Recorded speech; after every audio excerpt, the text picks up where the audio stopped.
This presentation considers the use of formal charge to select the dominant structure of molecules' possible octet conforming Lewis structures. Formal charge helps explain many of the exceptions encountered in Lewis structures. Therefore, the use of formal charge will extend over several presentations. The concept of formal charge begins with the number of valence electrons donated by each atom in the molecule. For example, each oxygen atom in a structure donates 6 valence electrons, and each carbon atom in a structure donates 4 valence electrons. In a molecule such as carbon dioxide, that is a total of 16 valence electrons.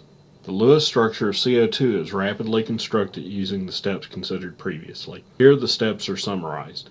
1. Count the valence electrons. 2. Assign the central atom. 3. Build a skeletal structure. 4. Distribute the remaining electrons as lone pairs. 5. Check for octets. 6. Make multiple bonds as needed to satisfy octets.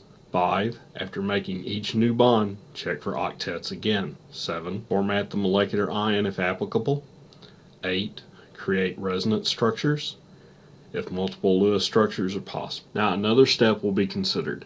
Check for formal charge to determine the dominant Lewis structure where the individual atoms' formal charges are closest to zero and any negative formal charge is located on the most electronegative atom. The sum of formal charges must equal the charge on the molecule. To determine the formal charge of an atom in a Lewis structure, we need the number of electrons donated by that atom and the number of electrons assigned to that atom.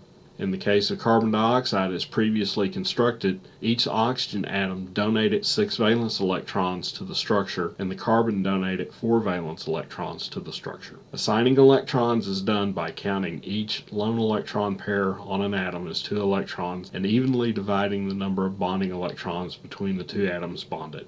In the octet conforming structure of carbon dioxide, each oxygen has 2 electron pairs and shares 2 bonding pairs with the central carbon atom.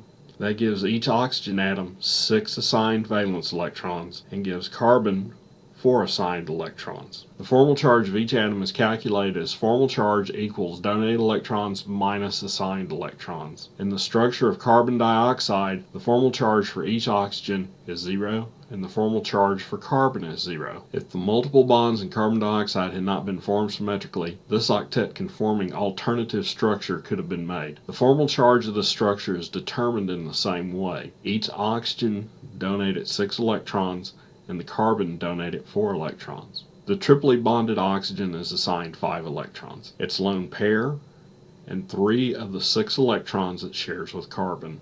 The carbon is assigned 4 electrons. 1 electron from each of its 4 bonds. The singly bonded oxygen is assigned 5 electrons, 1 from the bond it shares with carbon, and 6 from the 3 lone pairs. The formal charge is again calculated by subtracting the number of assigned electrons from the number of electrons donated by each atom. Here, the triply bonded oxygen has a formal charge of +1, the carbon a formal charge of 0, and the singly bonded oxygen a formal charge of -1. Since the preferred structure is that with the individual atoms having formal charges closest to 0, the first structure with 2 doubly bonded oxygens is the preferred structure. The thiocyanate molecular ion demonstrates the usefulness of formal charge for determining preferred structures.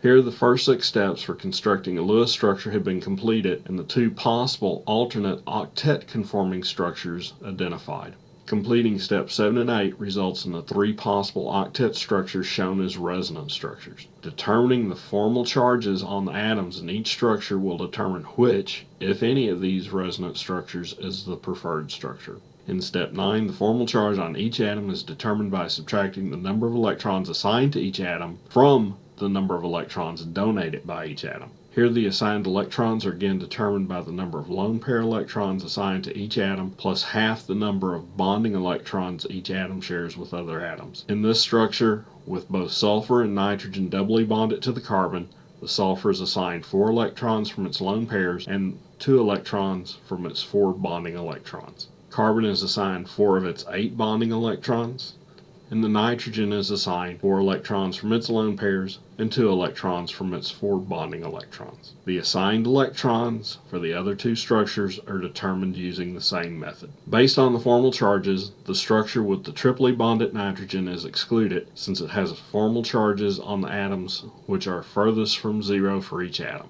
The other two structures differ only in which atom is assigned the -1 formal charge. The most preferred structure of these two is the structure with the triply bonded sulfur, since nitrogen is the most electronegative atom on which the negative charge should be preferentially assigned. The next presentation in this series will consider how formal charge can justify the construction of Lewis structures that are exceptions to the octet rule.